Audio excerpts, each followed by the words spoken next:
My name is Sylvia Alice Hill. I was originally born to Sylvia Alice Ingalls, which was my original last name before I got adopted.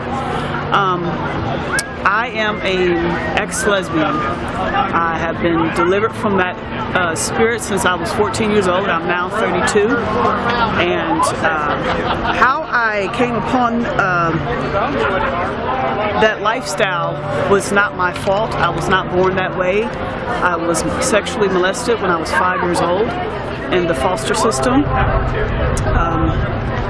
They would dress me up like a little boy. When I was 5, my foster mom's daughter crawled into the bed with me, and she basically was touching on my body. And when I told her mother, which is my foster mom, she basically threatened me and my brother, because the same thing happened to my younger brother, that if we told, that they would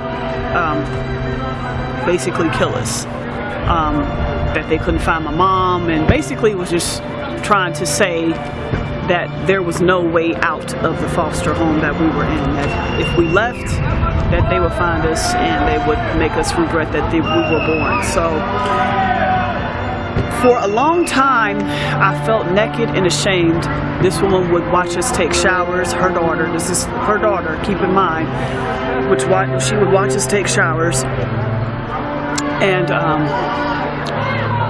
it did something real bad to my spirit, and it's not a spirit that you're born with. Once again, I remember sitting in class, and I remember having my first girl crush on this girl who actually beat me up 2 years ago. I stayed in the Princeton district. She basically fought me 2 years ago, or years before that, when I was in the 3rd grade. I think I was in the 7th or 8th grade when I actually, for some reason, I remember watching her walk, and I just had this sudden girl crush. And I didn't want to feel that way. I immediately tried to shake it off, like, no, I don't want to hear this. I don't want to feel this way. They would always dress me up like in boy clothes. They didn't care for me, my foster parents.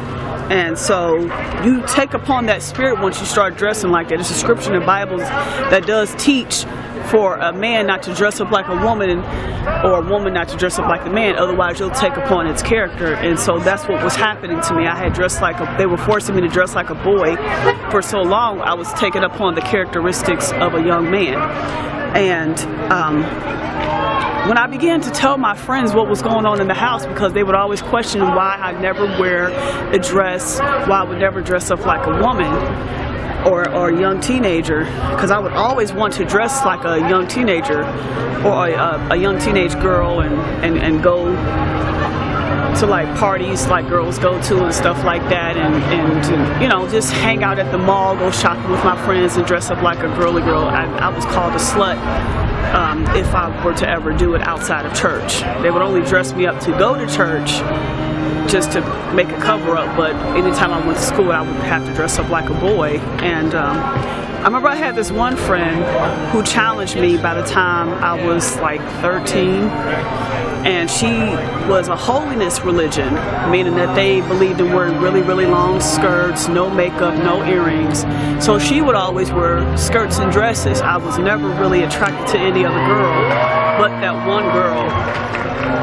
And so it was okay for me to hang around my friends.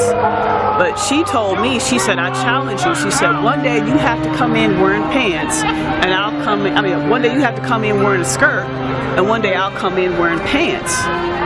And I said, I'll take you on that challenge.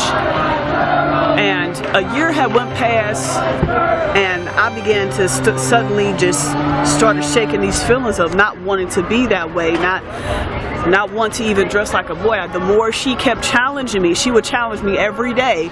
The more she kept challenging me, the more I would want to be like a woman. The more I just wanted to look more like a woman. I began to sneak clothes to school, and I remember my first job when I was 14. I was working as a school. I was working as a counselor for this summer camp. And that's when I first officially brought all my clothes, and it was like the spirit it came out of me. It was like the more and more I dressed more girlier. I didn't even care what my foster parents had to say. If they saw me walking out the house with a skirt on, it was my money. I brought my clothes, so I figured they couldn't do nothing to me. And so the more and more I dressed like a woman, the more better I became to feel. And it was like that lesbian, bisexual spirit, it just left me. And I have been delivered ever since. And I don't really speak to my foster parents at all because they refuse to admit to what they did. And I have a child myself, and I wouldn't want happen to me happen to her. So I couldn't claim them to be her grandparents or anything like that. But I thank God that He took me from that, because homosexuality is not something that you are born with. I don't care how many laws Obama has passed. I don't care what the world, millions and billions of people are saying. It is not something you are born with. You are either molested at a very young age, you saw something on TV, or somebody in the home is doing something to you, or you saw when your friends do it. It is not something you are born with. It is a demonic force. And another thing I wanted to share, when I noticed that I was having a crush on this girl back in the 7th and 8th grade, I asked myself, I said, why do I feel this way? It felt so fearful. I felt so alone. I actually heard a voice in my head tell me I was born that way. That's when those spirits had become. I didn't feel that way. I didn't feel that way years before, but that particular day is when I heard that voice say that. And people notice that spirit on you, and they try to fight you. They try to beat it out of you, and technically they would be right, because it's a scripture that says you have to get it out of that person or whatever, or rebuke that person. I'm not saying physically harm that person, but you have to rebuke that person until it comes out. And it's a certain way that you can rebuke it until it comes out. And I thank God for my friend who basically challenged me every single day to come to school wearing a dress, because eventually that spirit came out. It's a weak spirit, and the thing is, it will hold on to you as long as you want it to.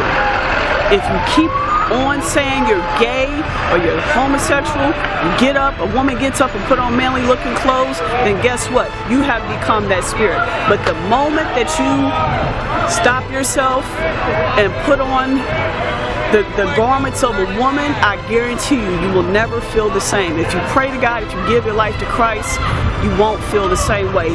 A peace will come upon your life, and you won't feel the same way.